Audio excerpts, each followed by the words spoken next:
Opendoor just delivered one of its most dramatic reversals in recent weeks, and as we head into Thursday's pre-market session, the question on every shareholder's mind is simple. Was Wednesday the turning point? Let's start with the numbers. After 4 straight sessions of painful red candles, Opendoor stock roared back on Wednesday, closing the day up more than 16%. And it didn't stop there. In aftermarket trading, the stock added another 10%, closing extended hours at $8.22 per share. For a stock that has been under relentless pressure, this wasn't just a bounce, it was a statement.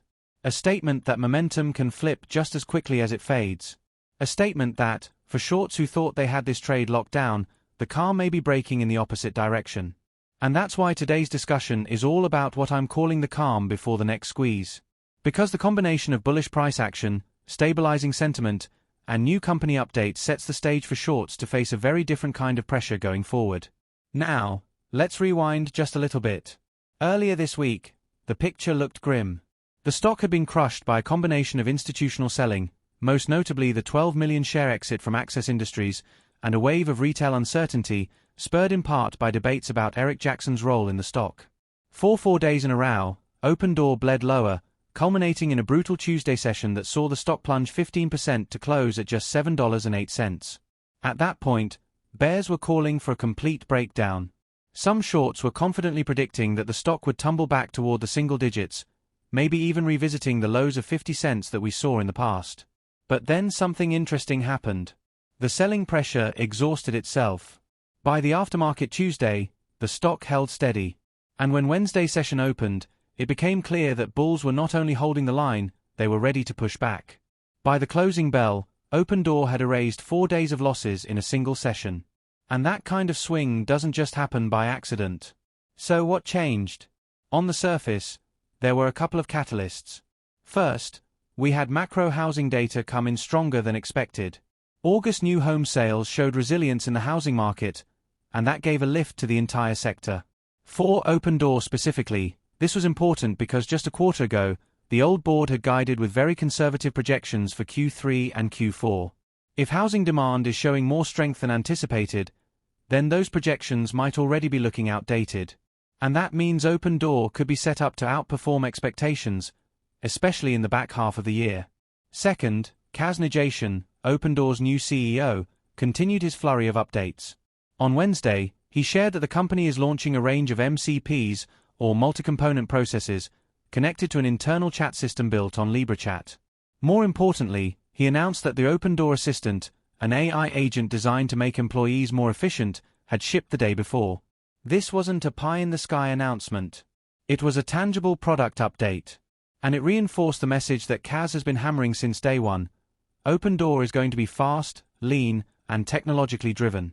Put those two things together, supportive macro conditions and a leadership team firing off updates at Silicon Valley speed, and you've got a recipe for bulls to regain conviction.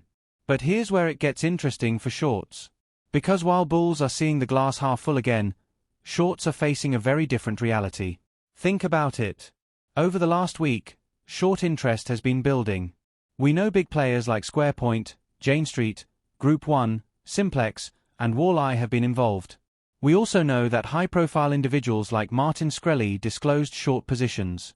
The confidence among shorts was palpable. They saw a stock sliding from $10 to $7, they saw retail bickering, and they saw institutional exits.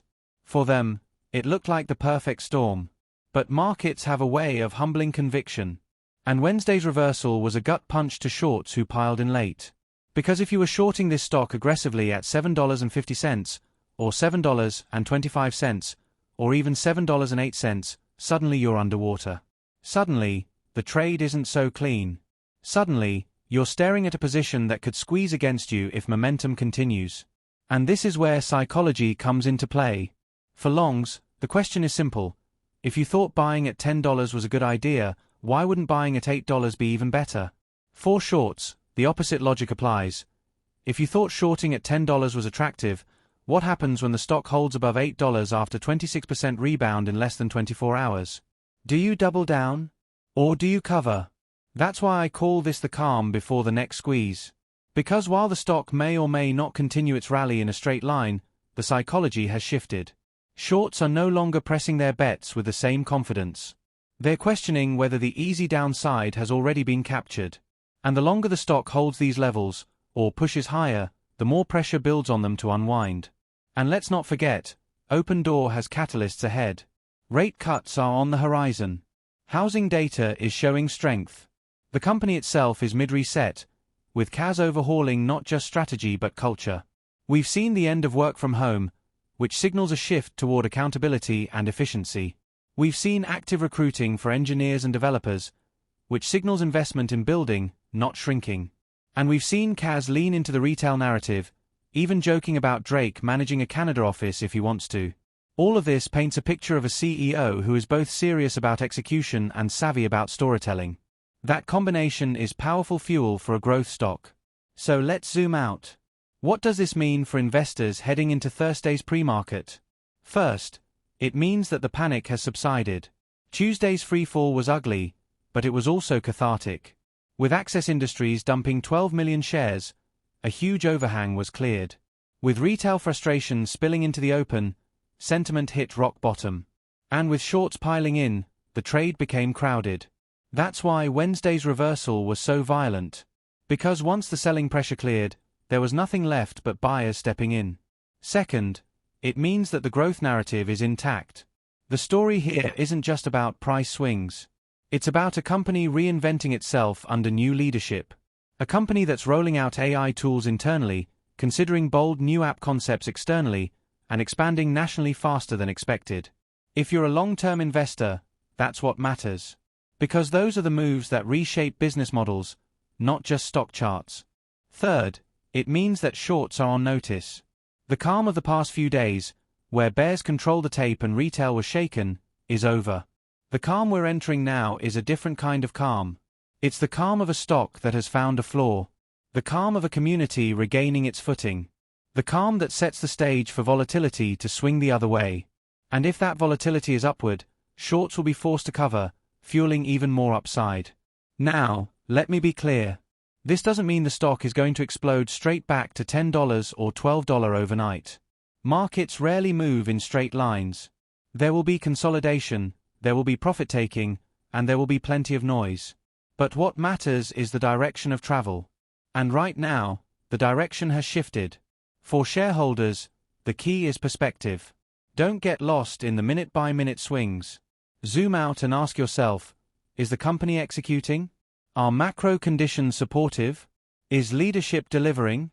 And is the growth story intact? On all of those fronts, the answer right now is yes. And that's why Wednesday's rally felt so different. It wasn't just a technical bounce. It was a vote of confidence. As we look ahead, keep an eye on two things.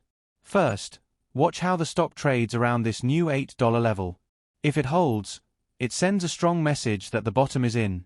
Second, watch for updates from Kaz and his team. Because if the past few weeks have shown us anything, it's that this leadership group moves fast and communicates openly.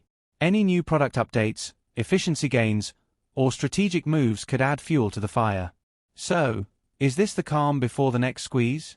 I believe it could be.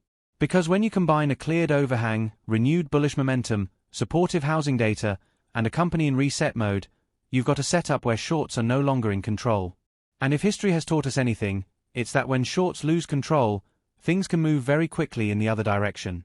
For long-term shareholders, the message is clear. Stay focused on the bigger picture. Don't get shaken by the noise. And remember that the same conviction that made you believe in this stock at $10 should give you even more confidence at $8. Because while the road will be bumpy, the destination remains the same. A leaner, faster, more innovative Opendoor with the potential to redefine real estate. And that's the story we'll be watching as the market opens on Thursday.